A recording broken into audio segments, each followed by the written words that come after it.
Hi everyone, welcome to week 4 of Moby-Dick. So we are in the middle of the book now. We left off last week, um, just before we jumped into whiteness, and that's where I'm going to pick up today because we can't skip over that chapter of the book. And today we had chapter 55 um, through to chapter, I have the page number. 74. What? Chapter 74. I was going to say 75, 70, 74, 74, the Tone House story. So my pages are falling out of my book, always a good sign. Um, so I want to start tonight by first, we're about halfway through the book, so I just want to mark that. Um, and this is the fourth session. We have three left. So it's a good moment to just take a pause and think about anything you might want to make sure that we go back to if you want to have a conversation about it that we haven't had a chance to talk about yet, or if there's also anything going forward that you would really like in the next three sessions, you can let me know about that as well. So I want to begin though with whiteness, and then I want to go back to a theme we started unraveling last week, which is the problem of appearances, to also then talk about what it means to see. So it's chapter 42, it's page 220 in the physical book, and I'll pull up screen share in a second because I want us to read some of these passages together. Um, okay, let me grab my notes.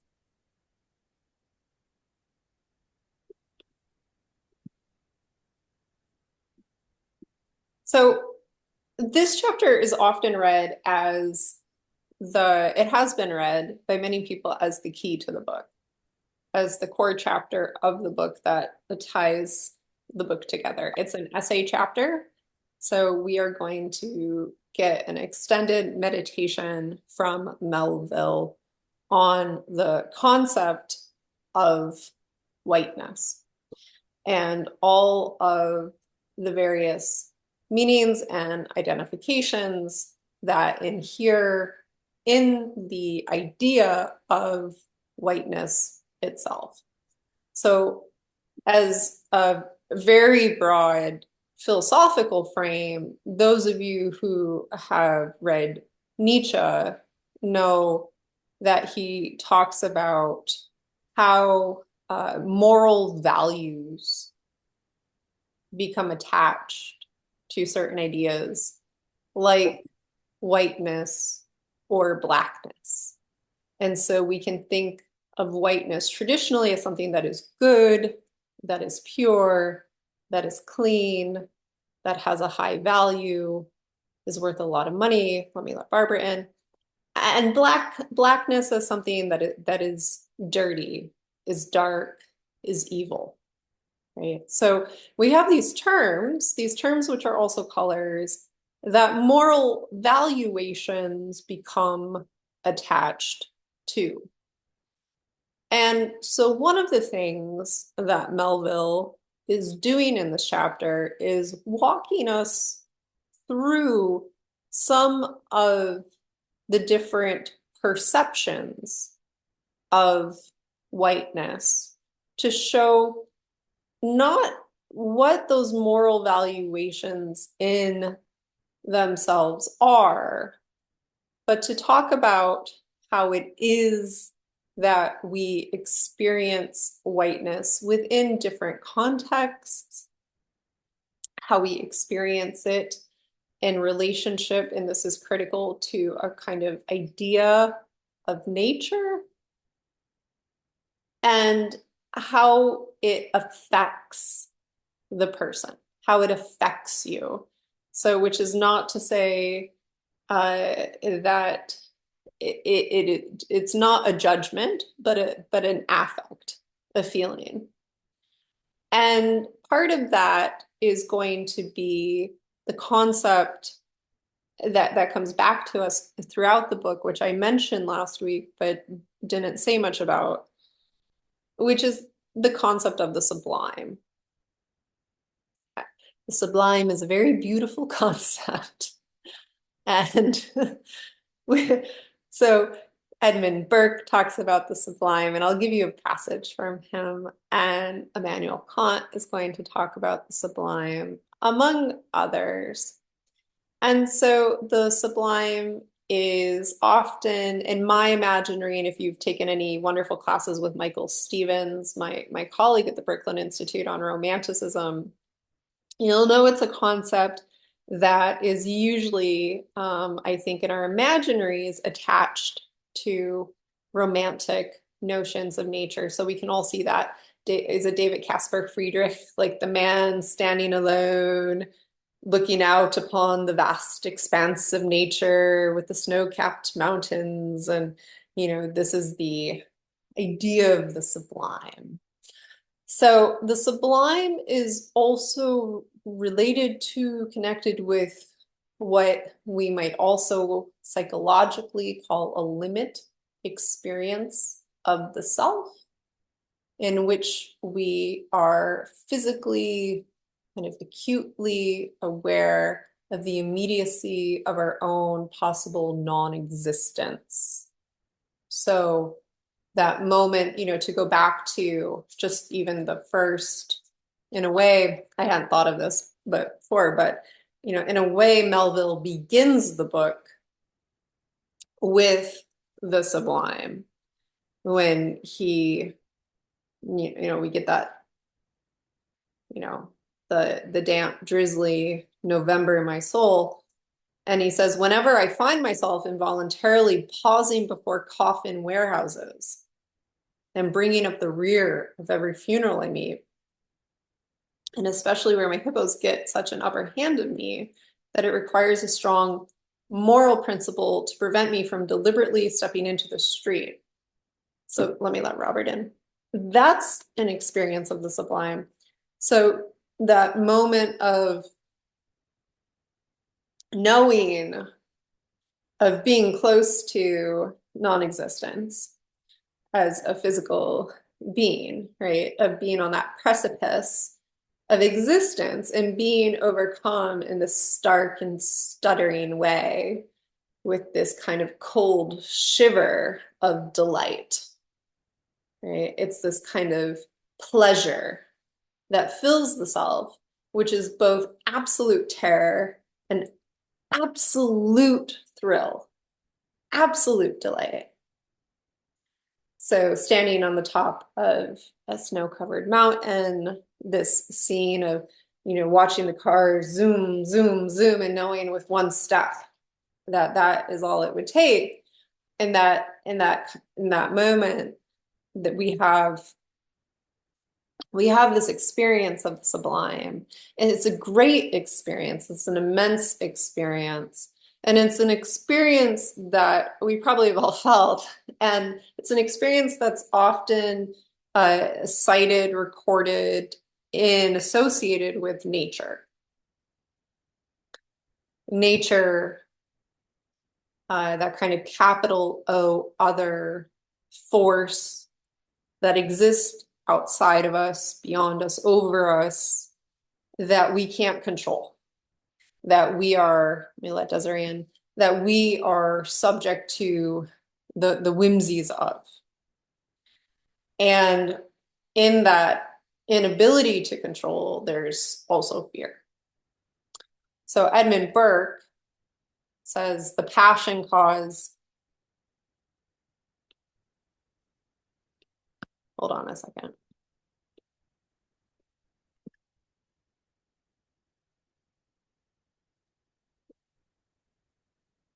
I put it in the chat. So the passion caused by the great and sublime in nature, when those causes operate most powerfully, is astonishment.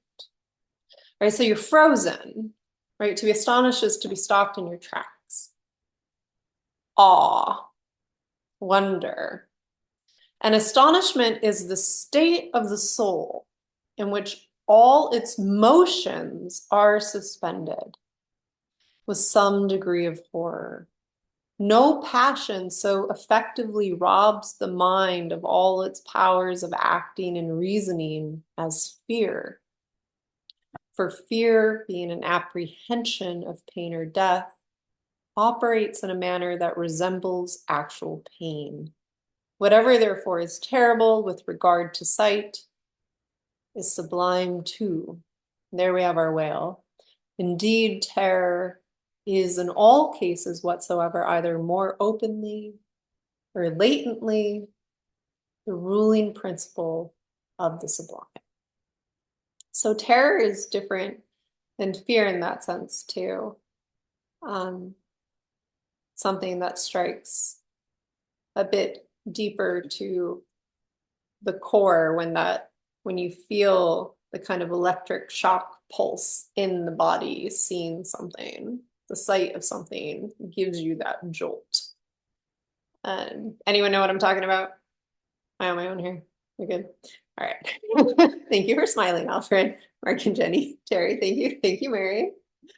Um, so it's also a strong passion, right? We hunger after this experience. We desire it. Speaking of dialectics and Hegel, in part because we are fuller, right? It is part of us.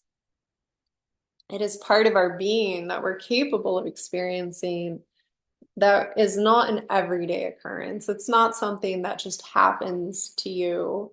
And it's not something that you can control or make happen in any way either. The absence of control is part of the characteristic of the experience in itself. So it's never ordinary. It can take place in the ordinary.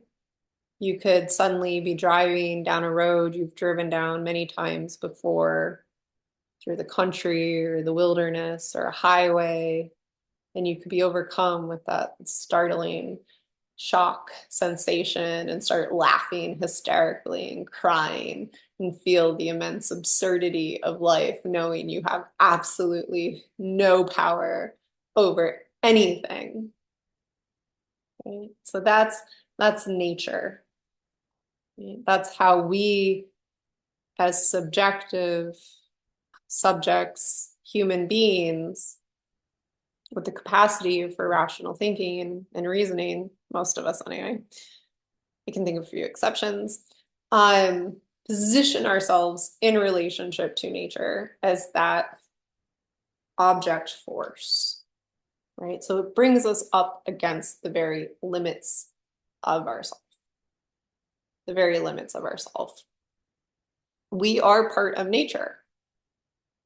We exist as part of nature, but that is not the history of the Enlightenment. That's not what we're taught. And the conversation about seeing and appearances, and in the chapters that we read for this week, we get 3 back-to-back chapters on what does it mean to see the whale. Here's a picture of the whale. The picture of the whale fails. Here's another attempt. This one fails too. There are no pictures of the whale, right? We can't see the bloody whale. And so what are those forces that are invisible to us, but yet we know are there? And that question of seeing and perception, when you can render something visible, it becomes something that exists, literally stands out and takes up space in the world. And if you can see it as something that exists, then you can describe its characteristics. And if you can describe its characteristics, then it is an object, which means it's a thing, right? And this is the thinginess of the world. And so if it's visible to you and you can describe it and you know what it is, then you can treat it as something that exists apart from you, not something that is related to you. And you can think about how Melville so perfectly captures the American compulsion to catalog everything, right? And you can think about Goethe, in the cataloging of plants, and flora and fauna. And that's bringing the scientific mind of wanting to organize the species according to their characteristics. You can think about that desire, which is an art form too, right? That is an art form too, but in the sublime, we get a kind of hatch door. In the experience of the sublime, we are forced to remember the limitation of sight. And so, what does it mean that the whale is white?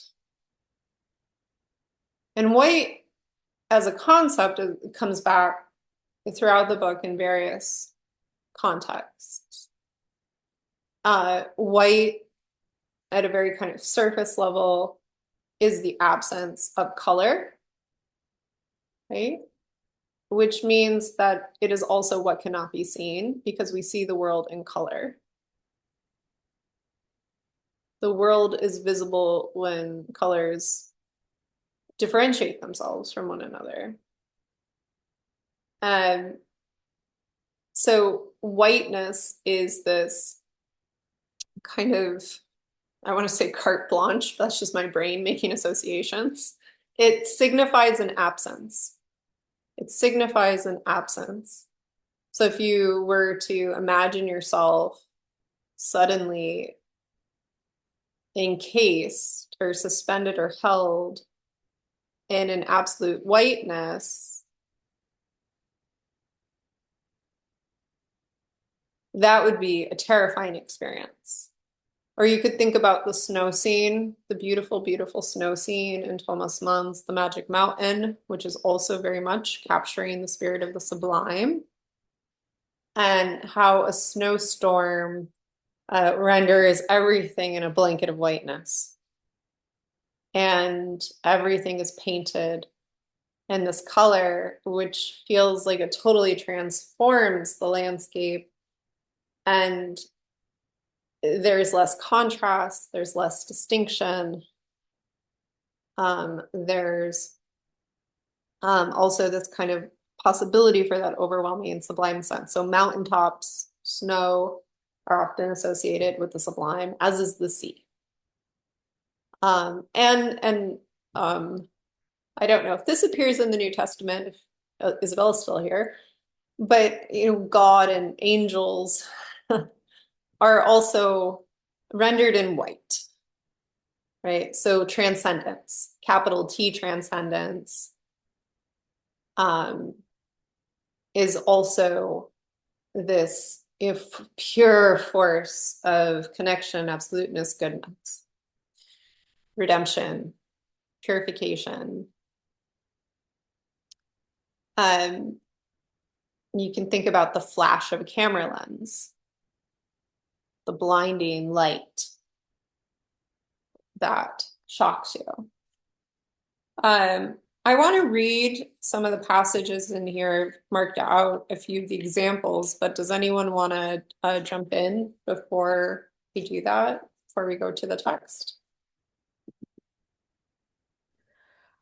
Let Joe in.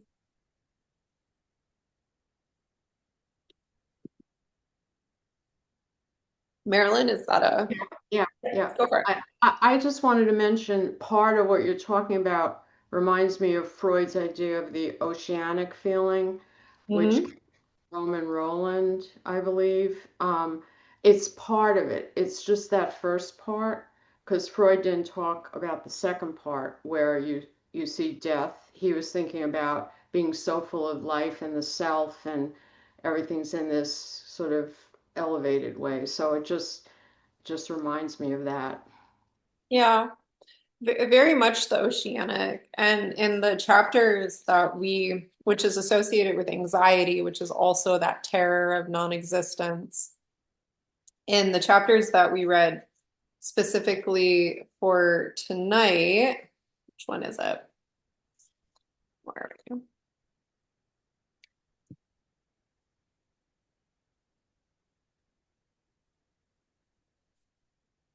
On my notes. It's chapters that are notes, not essays. Notes on notes. So we're in the images of whales. There's the distinction. We get the nice reflection, meditation on the difference between land people and land and sea. If I can find the page. I put a note there. Which I think Melville is also using that juxtaposition throughout the book to try and capture this sense. That's the other note. So lines, the sighting of the first whale. I felt like it was after.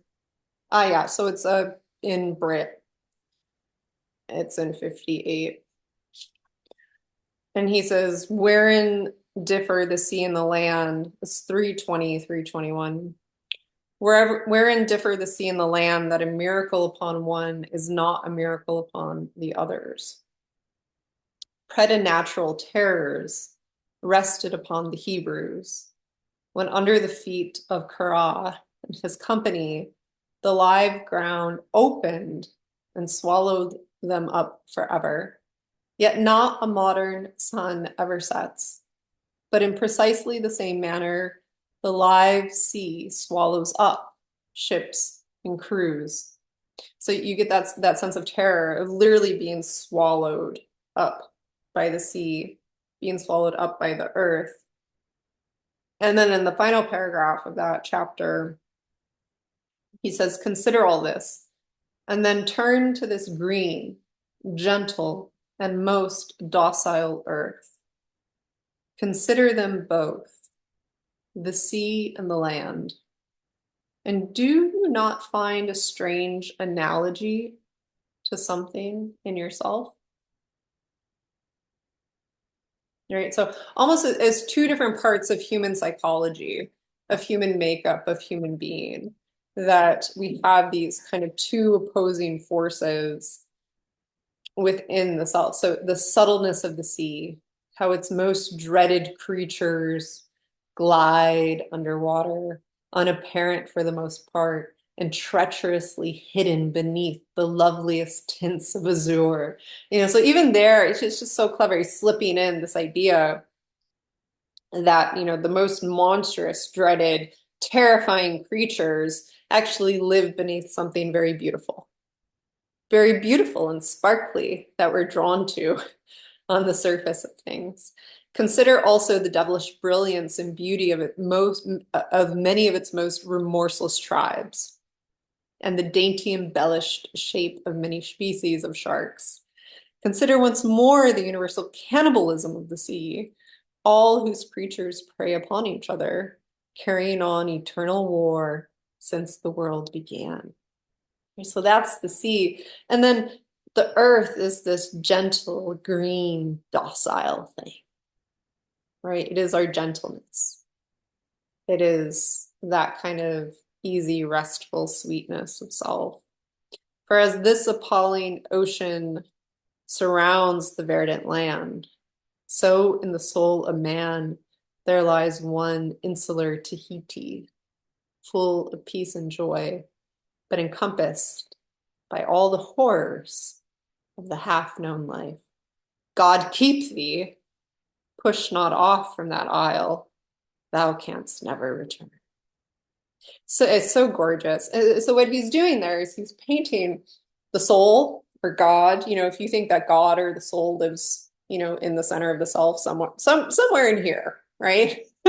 whichever tradition you may or may not adhere to, let's assume that that is Arcadia, right? He's describing Arcadia. He is describing paradise. He's describing the Garden of Eden before the snake. And that is a perfect, beautiful, verdant land. And then if you leave it, you can't go back. You can never return. And what is around it? What is around that Arcadia of the self? What is around that land quality that we all carry within us? These turbulent seas of emotion. Right? These turbulent seas, dreaded creatures, cannibalism, right? An eternal war. Right? So that the steady, stable, the land. I mean, I just have this like strong, when I read that, I have a strong feeling of like lying down on the grass, and feeling the earth beneath me, and then the language of the waters of the sea. It's not, I mean, he could have described it as this kind of almost maternal womb quality, right? Of being birthed from waters. But that's not what it is for him. It's emotions. It's emotions. Sorry, Marilyn, it was a really good point. I don't I don't know if we want to follow Melville as psychologist of human being. But I think that's part of his inner kind of cartography of the self. I'm sorry, where was that passage you read again? What chapter is that in? That is the end of Brit, which is chapter 58. Martha?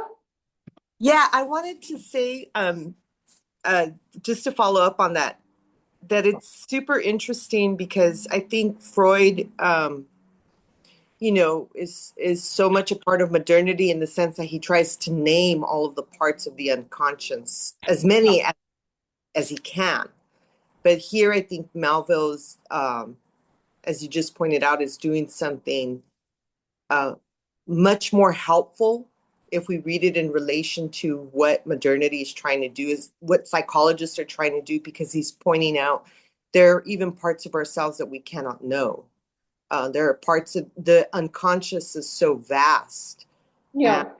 the land is beautiful because we can see it, but we cannot see all parts of ourselves. And that's super frightening. Yeah. So thank you. Yeah, absolutely. Absolutely. And that I love how you just put that the land, let me let Joan in, that the land is beautiful because we can see it. Right? That there's that judgment is deeply tied to perception and what is visible to us. Yes. Catherine? I'm Catherine, sorry.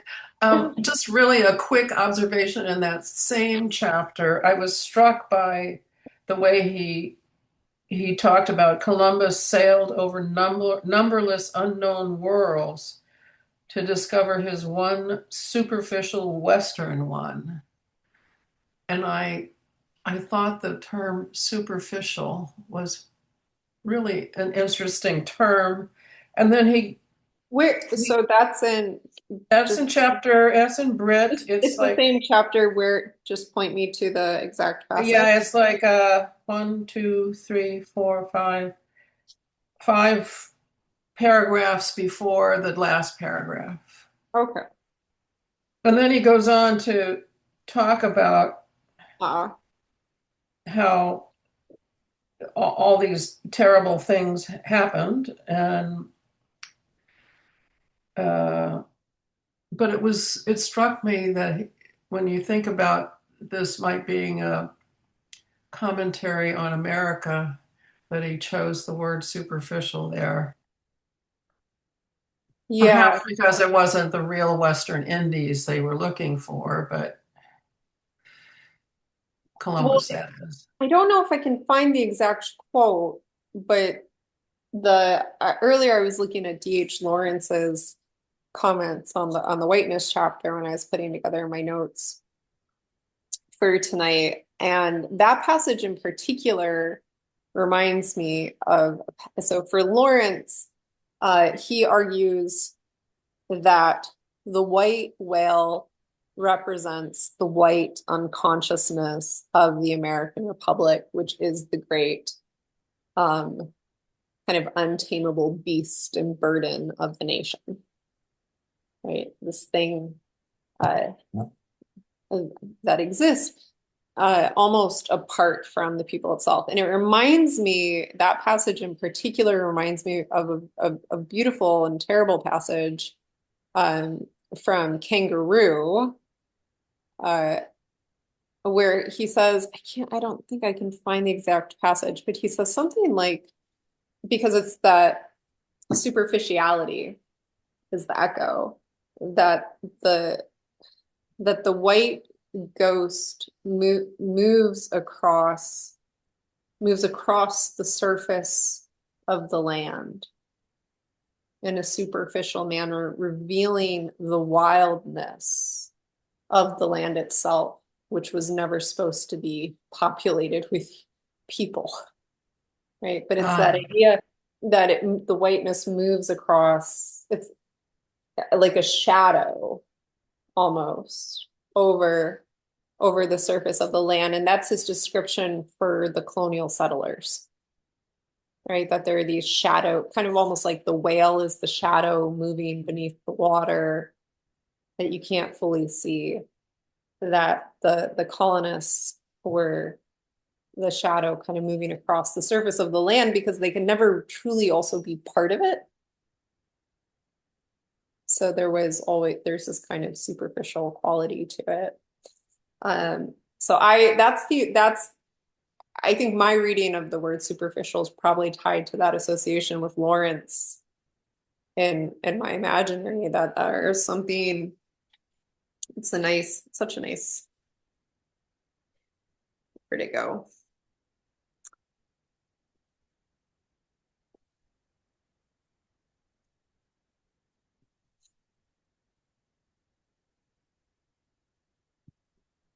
Yeah, his superficial Western, unknown worlds to discover his one superficial Western one. And I mean, there it's the unknown worlds. I think, the worlds under the water, the terra incognita, that we are. I mean, anybody who's gone snorkeling or scuba diving has experienced the sheer, kind of shock and beauty of suddenly seeing that there are whole universes beneath the water. But there's also this idea, to relate it back to the concept of the visible, right? The terra incognita, that it's an inversion here to say that what is visible is also superficial. Who's the English humorist, playwright? Says only superficial people can afford to be superficially superficial. Noel Coward. No? Noel Coward? No? No, I think Oscar Wilde. Oscar Wilde. Yeah. And then W.H. Auden. Does God ever judge us by appearances? I suspect sometimes he does. Joe? Yeah, the reason I raised my hand was when you were talking about the end of 58 with the land and water, he anticipates that a bit at the end of chapter 57, where he talks about the sky and relates the whale to the starry sky. And he, in the second to the last chapter, or third to the last chapter, notices these whale shapes. So again, this kind of, I think these are in the land, undulating ridges. And it reminded me of, Polonius and Hamlet talking about very like a whale, sort of seeing their shapes in reality. But Yeah. it's the second to last paragraph that begins where he traces, as he says, the whales into the starry heavens. And where they reign, and it's this kind of conflation of the starry heavens with the sea. So he's building this kind of glorification and ascendancy of both elements. Yeah. And then in the last paragraph, he gets on the whale and jumps, soars into and above, the reality. And that's that's kind of Kantian to me too, the Kantian sublime of the, sort of going to the limits of what you can imagine and then realizing there's more after it. And that kind of awareness is what rescues humanity, that we can actually imagine that we don't know things. We can imagine the unconscious. We know there's stuff we don't know there, but we know it's there, kind of. But anyway, I thought that was really particularly. Yeah, no, I love that. I marked out that passage too, because and then I read it a couple of times because I prefer to read it naively. And I think he's trying to almost confuse our sense of whether we're looking up or down, because it's not linguistically, I think, necessarily clear whether he is talking about clouds that suddenly look like whales to us, and we're seeing these whale chases move across the sky, or whether it's the water. And he says, nor when expandingly lifted by your subject.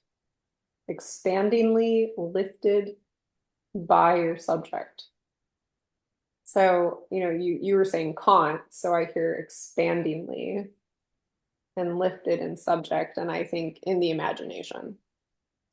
When you start, when you hear a word for the first time and then suddenly you hear it everywhere, when you're writing about something and then everything relates to what you're writing, when you are thinking about something or someone and suddenly everything relates to that one thing, there's a kind of inner expansion of the imagination that happens. Can you fail to trace out great whales in the starry heavens and boats in pursuit of them, as when long filled with thoughts of war, the Eastern nations saw armies locked in battle among the clouds? And I think he sees, you look up and you see whales, and you look down and all you want to see are whales, and you can't find Moby-Dick anywhere. Thus, at the north have I chased Leviathan, round and round the pole, at the revolutions of the bright points that first defined him to me. Round and round, revolutions, returning with the bright points, circular, and beneath the effulgent Antarctic skies, I have boarded the Argo Navis and joined the chase against the starry Cetus. It's a starry there, then taking on a different meaning, right? That dreamed after thing, far beyond the utmost stretch of Hydrus and the flying fish. With a Fregatti's anchors for my bridled bits, and fasces of harpoons for spurs, would I could mount that whale and leap the topmost skies, to see whether the fabled heavens with all their countless tents really lie encamped beyond my mortal sight.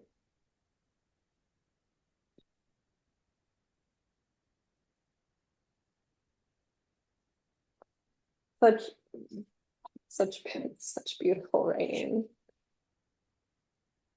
such incredible internal repetition. This ooh, ooh, ooh sound. Encamped beyond my mortal sight. Longing for that inner eye. We go round and round, and all these O sounds, right? Would I? And the image in the self. Emerson is really good on this too when he talks about the inner eye. Art? Yes, I Wow. was really glad that for you as well that the whiteness of the whale suggested the aesthetics of the sublime, and you read from Burke. Like Joe, I was sent back to Kant, where Kant contrasts the aesthetics of the sublime with those of the beautiful. And Mm-hmm. Kant's aesthetics, like everything in Kant, is very much cognitive. So that creates a difficulty, I think, for literary application. But he does talk about it as being a feeling as well. But his main definition is that perception of the sublime is the exhibition of an indeterminate concept of the understanding, because it's when our imagination tries to apprehend an object of vast magnitude in size and might, but fails. And so, since the mind is not just attracted by the object, but repelled by it, is what he says. And that in Mm, particular was really echoed in a lot of what Melville said in this chapter describing whiteness. yeah. The sublime, Kant says, contains not so much a positive pleasure as rather admiration and respect, and so should be called the negative pleasure. And uh, so Melville says, in a matter like this, subtlety appeals to subtlety, and without imagination, no man can follow into these halls. But whiteness is, he asks, whence come those clouds of spiritual wonderment and pale dread? This crowning attribute of the terrible. It was this spiritual whiteness chiefly which so clothed him with divineness, and that this divineness had that in it which, though commanding worship, at the same time enforced a certain nameless terror. Um, the invisible spheres were formed in fright. It is at once the most meaning symbol of spiritual things, nay, the very veil of the Christian's deity, and yet should be, as it is, the intensifying agent in things the most appalling to mankind. Um, so, and you mentioned about the whale also, in other chapter, described as, at least the legend of Moby Dick is that he can be two places at the same time. And and there's so much in the chapters that we read for this week about how, the whale cannot be represented. He's kind of the unrepresentable. Mhm. Uh, and then just finally, one of the things that we haven't talked about that maybe in a future session we can discuss, although the relationship did resurface in this week's reading in the chapter on the monkey rope, but the passage you read about Tahiti, I'm very curious about everything that Tahiti symbolized for Melville, which also seems to include both the awesome and the appealing as well as the repulsive. And Queequeg, he talks about when that character is introduced as first as an abominable savage, but then ultimately as a soothing savage. Um, so yeah, I see the sublime everywhere in this book. Yeah. Yeah. So just for, I'll just try and I'll just say back, I think it's you have a really nice passage, Kant, and I can send the context around, although I think it's a little over 300 pages, but um, this, the feeling of the beautiful, the experience of the beautiful is one of inner harmony for Kant, and the feeling of the sublime. So these are both aesthetic categories. And whiteness is an aesthetic category, I would say, for Melville. And the way that we would talk about it as being in an aesthetic category for Kant.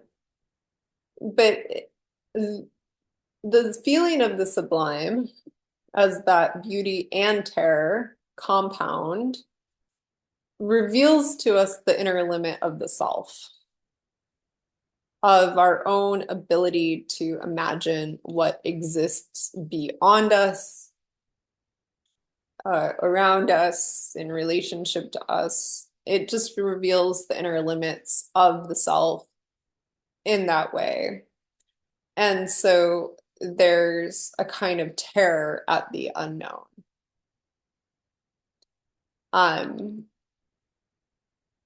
for Kant, that becomes affirming of reason and the ability of our reason to of our reasoning power to exist in relationship to that experience.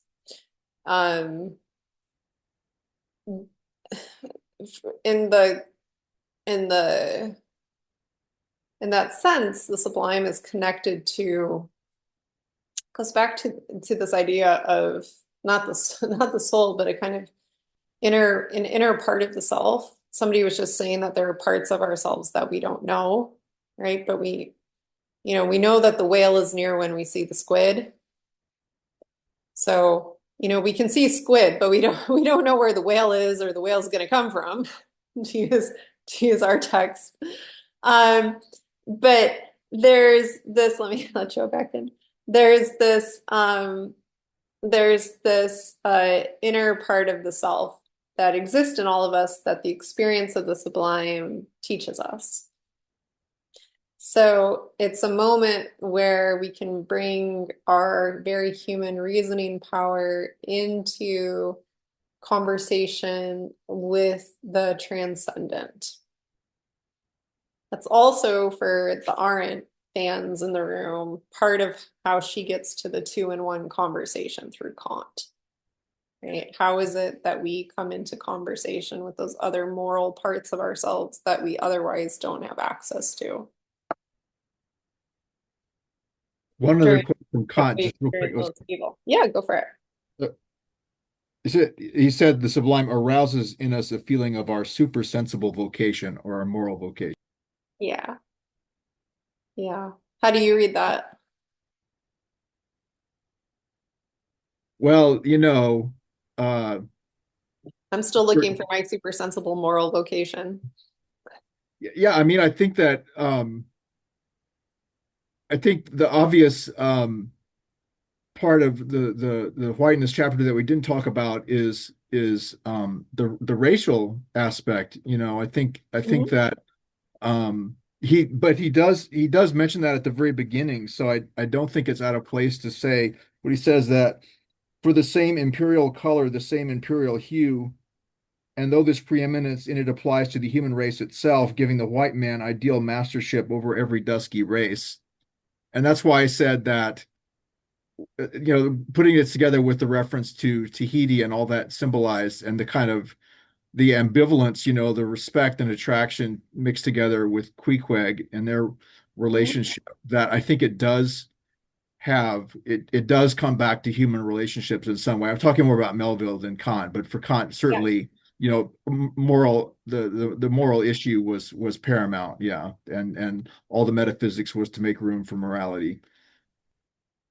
Ah, yeah.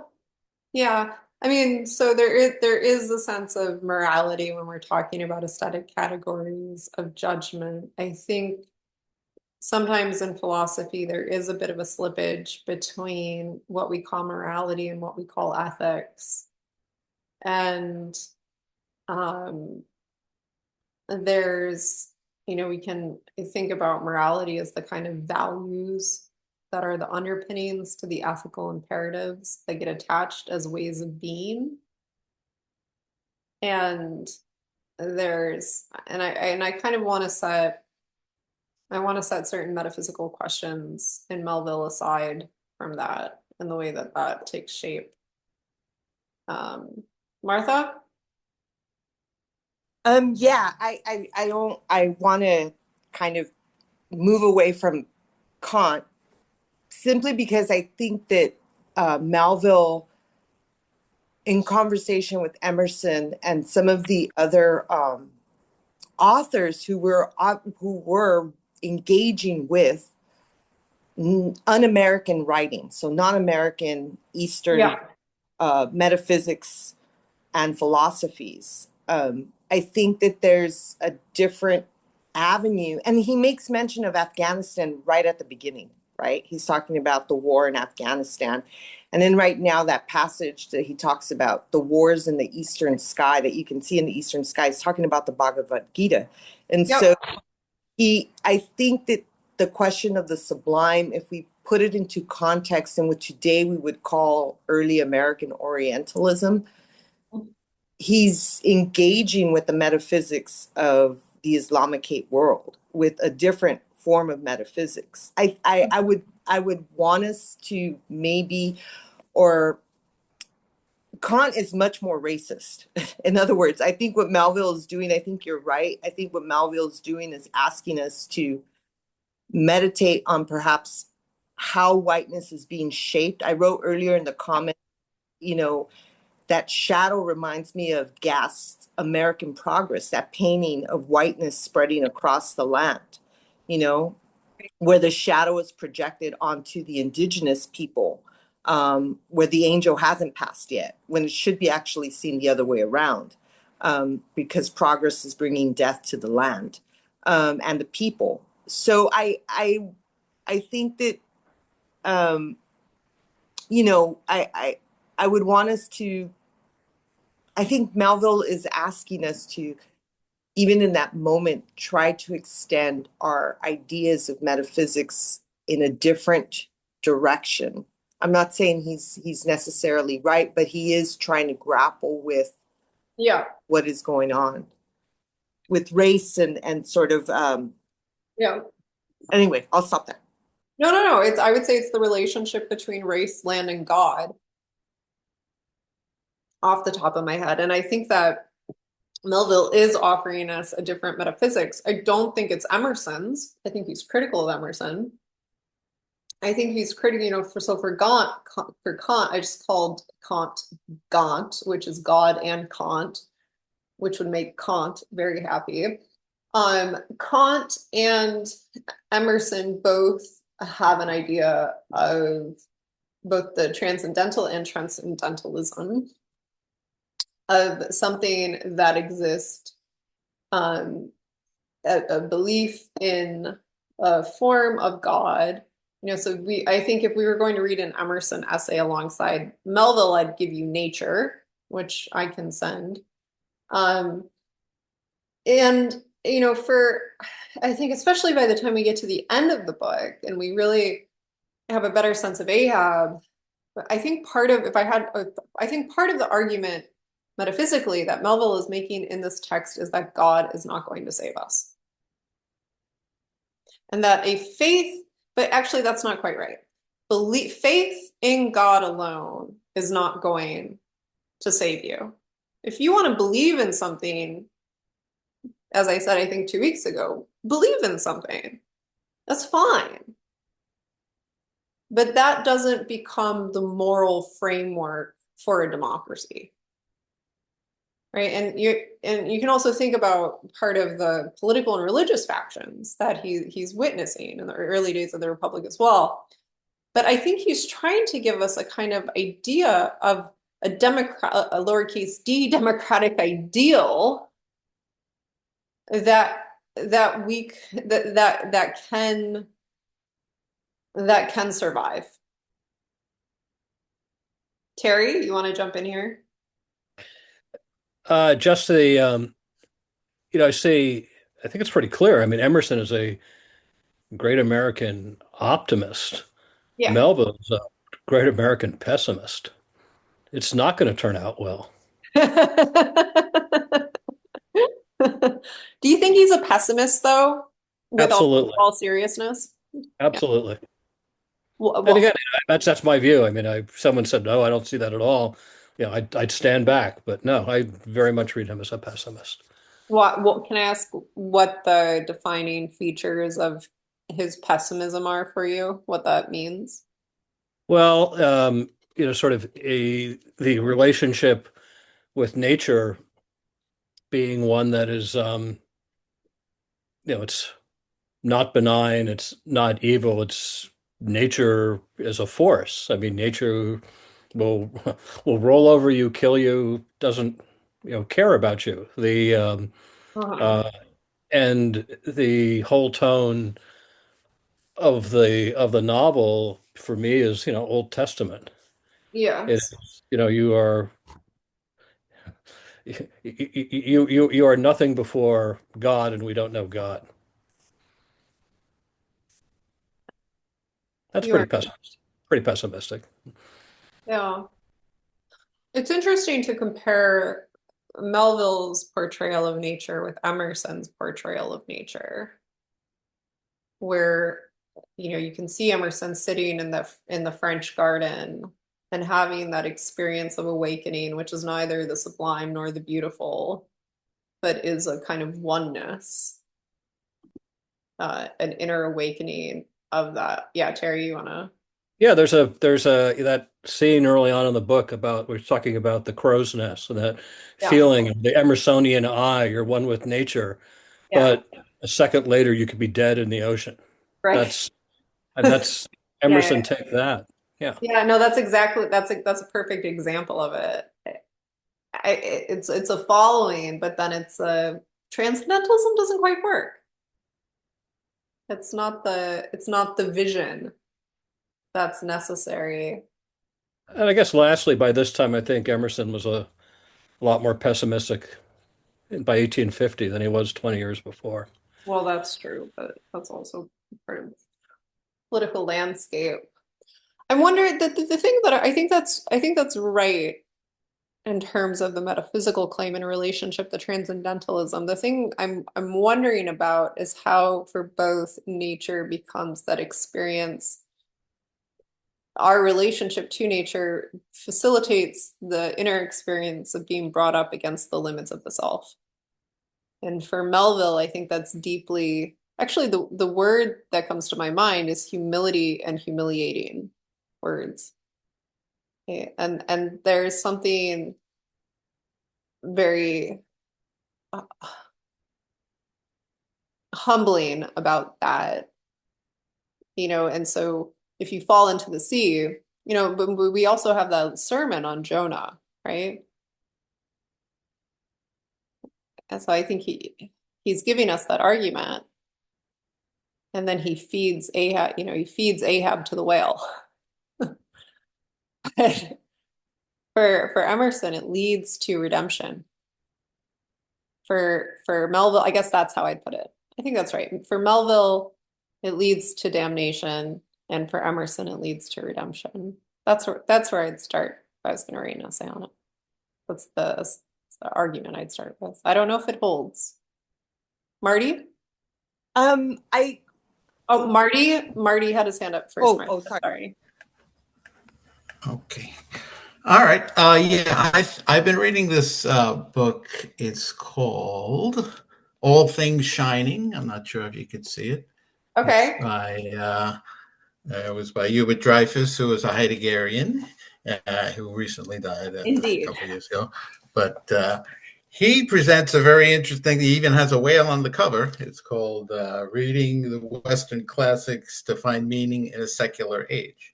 Uh-huh. And his argument is that Melville is very critical of monotheist Western culture and monotheism, and that he's offering a Homeric kind of polytheistic view and he thinks Melville is in line with that.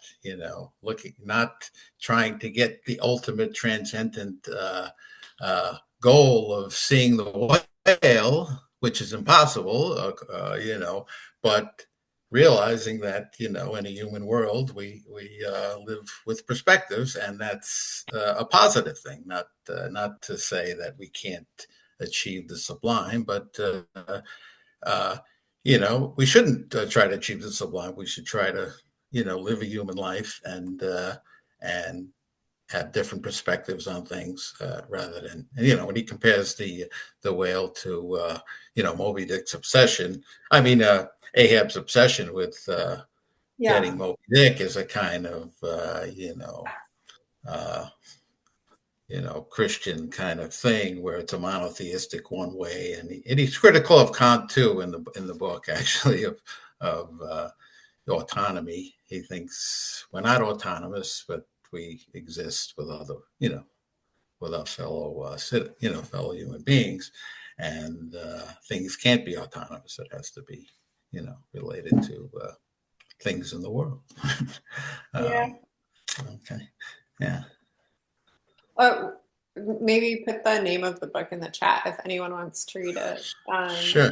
I think that's right. He's absolutely critical of monotheistic traditions, and what you said about the Homeric polytheistic tradition, the spirit of Melville as being in the Homeric spirit in that way, I think is absolutely right. And I think part of what's tucked in there is that, that form, which is also what Melville's giving us, is the form of the epic. And within the Western tradition of philosophy, the loss of the epic is associated with that transition to monotheism. So, in Homer's cosmos, action, our ability to act means something. The gods interact with us. They're not necessarily our friends all the time. They like to play tricks on us and play with us, but there's a relationship that we have with them. And in in modernity and the monotheistic tradition, it's not really fair to just name that as modernity, but in the loss of the epic, we have we also have the loss of God, right? So we get the monotheistic tradition, but we also get the feeling of, where are you, God? Or, I hear Rilke, who, if I cried out, would hear me, something, among the angels' highest orders, right? So there's this sense of feeling cut off then. And, Melville is trying, I think, to take us back there to that form. And the question is, what is that form redemptive of in part two? And for Melville, I think it becomes democracy. I think it becomes the fact that, to steal from Arendt, we make the world common, and that we all live together. Whereas in the modern world, there's this great overwhelming feeling of abandonment and isolation. Art?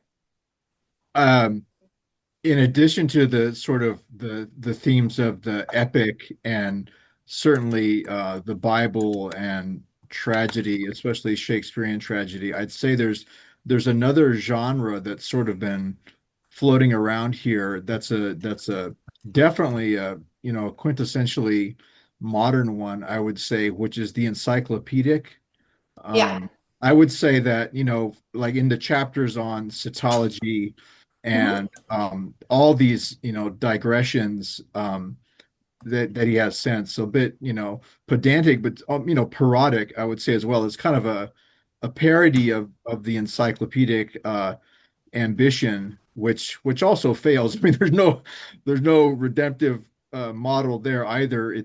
So we're left with kind of these fragments of an encyclopedia that is admittedly unreliable and incomplete.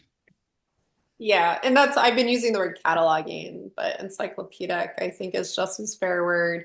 Terry, I don't know if you're looking at the chat, but I think there's a really beautiful question in here of, would a pessimist have written Moby-Dick? And I think I have to say the answer to that question is no, at least for me. But there's also, I just want to say, I think one of the things in that encyclopedic effort and the cataloging is also the pure scope of, what are the great American characters? And I think Hart, or as Marty put, was it Hart or Marty? Hart put one in the chat, right? The street corner doomsayer prophet, right? The preacher on a soapbox telling you when the revelation's going to come. This is a great American character, right?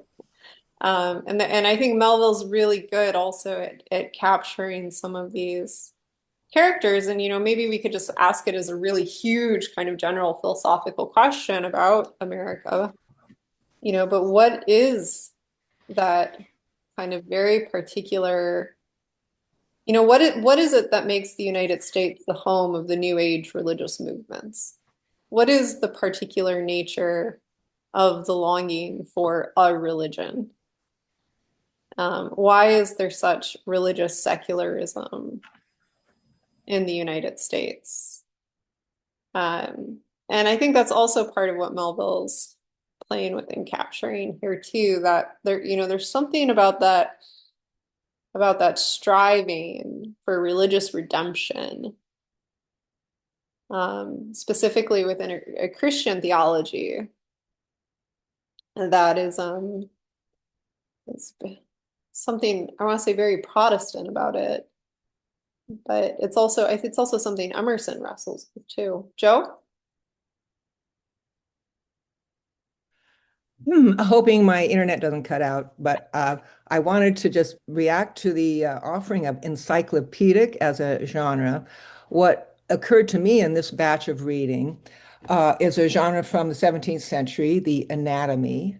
Yeah. as in the Anatomy of Melancholy, where you take a subject, an obsession, and you say everything you can about it, dig up everything you can to somehow deal with it. The end result being that whatever the subject is, in the case of melancholy, or I'd submit the whale too, that it ends up being that, the world is life is a whale. That in these subjects of the anatomy, in taking up in anatomizing these subjects, it emerges that they contain all life. That everything is going on in them. Yes. And it seems anyway that had struck to me. It also allows a kind of transcendence for the subject. That Yeah. somehow it just is has its own reality. It would exist whether someone were anatomizing it or not. Just Yeah. Yeah. I love, yeah, it breaks it open. It breaks the concept open. Um, I have a nagging question that doesn't have to come up now, but why why are we killing these magnificent animals? for What? steaks. Hmm? I mean, no, I mean it's not. It sounds naive, but I mean it in the deepest way. What I want to know the narrator's attitude toward the slaughter. I want to know the author's attitude toward the slaughter. And I'm in a kind of, I know I'm a 21st century conservationist and all that, but I'm really trying to to to come to terms with it. It's exceedingly troubling to um, to think of killing these animals for me. Yeah. Um, well, so I just to affirm your first point, the title of the book is Moby-Dick, semicolon, or comma, Yeah, the whale. So the book is the whale, Moby-Dick is the name of the whale. And then I think that way we can approach it as that encyclopedic dissection of of the text. Also why it's taken me so long to finish my book on loneliness, because I have to figure out when we first start using the word. There's, I'd be curious to know how other people respond to the kind of physical moral. Is there a moral aesthetic reaction to these um so we go from being able to see it to being able to cut into it, right? So then we get the squid, we get the whale line chapter, and then in 61, which gives us the scene of how one would go about it, and then Stubb kills a whale. And so I'm going to go back to 329, 330 in 1 second. And then in 62 and 63, we get a note. 62 is a note on 61. 63 is a note on a note in 62 that both describe what happens during this process. And then 64, we get Stubbs' supper. So I'll go back to that in a second. And, this is a really good, also, I think, entry point to where we began the conversation tonight around Sublime as well, though I like that we haven't read any passages from Whiteness. Somehow seems fitting to the fact that we can't see the whale. He says at the bottom of 329, suddenly bubbles seemed bursting beneath my closed eyes. Like vices, my hands grasped the shrouds. Here, let me grab it on screen share for you. How about that? We can look at it together.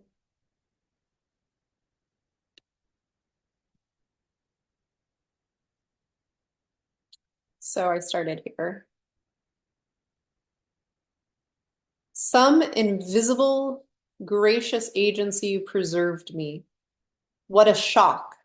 I came back to life, and lo, close under our lee, not 40 fathoms off, a gigantic sperm whale, right? So this is the first time we're really seeing the whale in the water on the ship, the first, right? The first one they're going to kill. Lay rolling in the water like the capsized hull of a frigate. Right, so let's just go through it and see how Melville's laying it out. So suddenly bubbles bursting beneath my closed eyes seemed like, right? So that a kind of shock of sight. My vision is disrupted. Vices my hand, like vices. So seemed like my hands grasp the shrouds. Is it real? Is it real? Is it real? Some invisible gracious agency preserved me. With a shock, I came back to life. I jolted back in the body then, right? So first an out-of-body experience. Is it real? I can't believe what I'm seeing. And then back into the self. And lo, close under a lee, a gigantic sperm whale lay rolling in the water like. So it is a sperm whale. And so immediately we get the comparison, which gives it situates the whale as an object of sensibility. The capsized hull of a frigate, it's like an upside down ship. His broad, glossy back of an Ethiopian hue, glistening in the sun's rays like a mirror. So when we see it for the first time, it's like a mirror. The surface of it in the water is like an overturned ship, an Ethiopian, and a mirror. What are we looking at? But lazily undulating in the trough of the sea, and ever and anon tranquilly spouting his vapory jet, the whale looked like so here again, like, the whale looked like a portly burgher smoking his pipe on a warm afternoon. But that pipe, poor whale, was thy last. It's a bit of Melville, it's a bit of dark humor. Okay? He looks like a burger, leisurely bourgeois Sunday afternoon, smoking a pipe. Ah, but well, that is your last. As if struck by some enchanter's wand, the sleepy ship and every sleeper in it all at once started into wakefulness. So everyone gets to the business of it. And I'm gonna go forward. Sam, can you highlight what you're reading for us? Yeah. So I'm gonna skip through a couple passages. So I want us to get to the end of it too. Kala, Kalu, howled Queequeg, as if smacking his lips over a mouthful of grenadier's steak. Okay, it's delicious. This is delicious. A whaling is delicious. And thus, while with oars and yells, the keels cut the sea. Meanwhile, Stubb, retaining his place in the van, still encouraged his men to the onset, all the while puffing smoke from his mouth. So the puffing, the image of the puffing comes back in this chapter. So there's something meditative about smoking a pipe, the kind of rhythmic puff, puff, the inhalation, the exhalation, the intoxication, the excitement, like desperation, like desperados. They tugged and they strained till the welcome cry was heard. Stand up, Tashtego! Give it to him! The harpoon was hurled, stern all. The oarsmen backed water. The same moment something went hot and hissing along every one of their wrists. It was a magical line. An instant before, Stubb had swiftly caught 2 additional turns with it round and loggerhead, whence, by reason of its increased rapid circlings, a hempen blue smoke now jetted up and mingled with the steady fumes from his pipe. As the line passed round and round the loggerhead, so also just before reaching that point, it blisteringly passed through and through both of Stubb's hands, from which the hand cloths or squares of quilted canvas sometimes worn at these times had accidentally dropped. It was like holding an enemy's sharp two-edged sword by the blade, and that enemy all the time striving to wrest it out of your clutch. What the line? What the line? Cried Stubb to the tub oarsman, who, snatching off his hat, dashed the seawater into it. Right? Haul in, haul in. And now I'm going to go down here. The red tide now poured from all sides of the monster like brooks down a hill. His tormented body rolled not in brine, but in blood, which bubbled and seethed for furlongs behind in their wake. The slanting sun playing upon this crimson pond in the sea sent back its reflection into every face, so that they all glowed to each other like red men. I mean, so let's just, pause there just for a second. Right. So the whale turning about in the blood, in the water, the red water, creating a mirror, making the faces of the men that have just harpooned the whale look like an indigenous man. Right, the slaughter. And all the while, and we're back to smoke, and all the while, jet after jet of white smoke and agonizingly shot from the spiracle of the whale, and vehement puff after puff from the mouth of the excited headsman, as at every dart hauling in upon his crooked lance by the line attached to it. Stubb straightened it again and again by a few rapid blows against the gunwale, then again and again sent it to the whale. And I'm going to the very end now, and then I'll stop. He's dead, Mr. Stubb, said Tashtego. Yes, both pipes smoked out.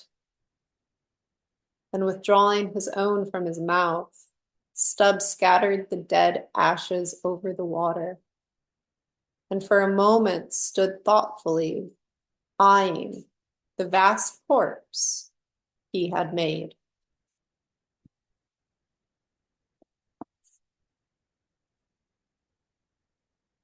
Such exquisite cruelty, that moment. He turns out his pipe and empties it into the water, looking at the corpse of the whale. Is the dumping the ashes in the water some sort of religious thing? Is it part of a religious I don't know, ritual? No? Emptying the ashes? Into the water, dumping it's sort of, like is this some kind of a baptismal thing? I don't know. What it reminds, somebody else can answer who understands those things better than I do. What it reminds me of, is this, so he's dead, Mr. Stubb, said Tashtego. And then Stubb says, yes, both pipes smoked out. Right, his blowholes have been smoked out. His last pipe smoked. And now his pipe is over too. I misread that. I thought that Stubb said, I thought he had two pipes. Oh, I so thought he was we get giving this us a sense of how long intensive it took. scene. He's smoking, smoking, smoking. Yeah. Yeah, yeah. And then, yeah. So I think I turned off screen share. Did I turn off screen share? Yes. Okay. There's so much here. I guess so. I know we're at time, but the question, and for those of you who are in Yates, there's no Yates tonight, just a reminder. We have this week off for Thanksgiving, but the the question is, so does that elicit a kind of a moral response? And if so, why? What do you care? Why do you care? And where does that moral response come from?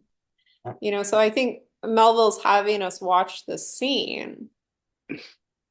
And there's, that would be the philosophical question for us. if you're, horrified or disgusted or curious or I think there's also a lot of imagery and mirroring.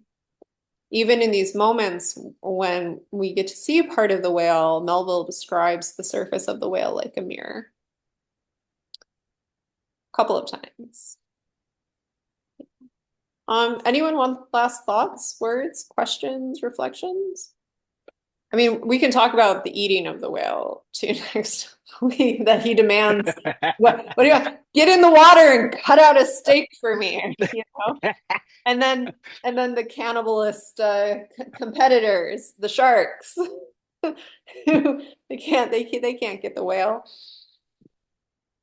Just to note that it was precisely in this chapter that I felt a bit of an answer to Joe's question about like what is the attitude to slaughtering these beautiful animals, is that I sense, real disgust there with that description. His tormented body rolled not in brine but in blood, which bubbled and seethed for furlongs behind in their wake. I mean, how gross. Whereas, Melville so often is really obviously caught up in sort of the heroism and the action of the whale hunt. This was the one passage where it did seem revolting, and with the end of the ashes being dumped, Yeah. the sort of grimness, the melancholy of that image. Yeah, Thomas wrote in the chat, and rightly so, that scattering ashes in the water is a Hindu funeral rite as well. To take us back to that Bhagavad Gita reference that one scatters the ashes in a body of water. And I see this was a private note, Terry, here, but I think we should read I think we should read Mark Twain, and I'll respond to that later. The idea of cannibalism is interesting. There's so many good notes in the chat tonight. I never look at the chat. These are all amazing. I always look at it afterwards. I can send the chat if people want it. I get a PDF of it.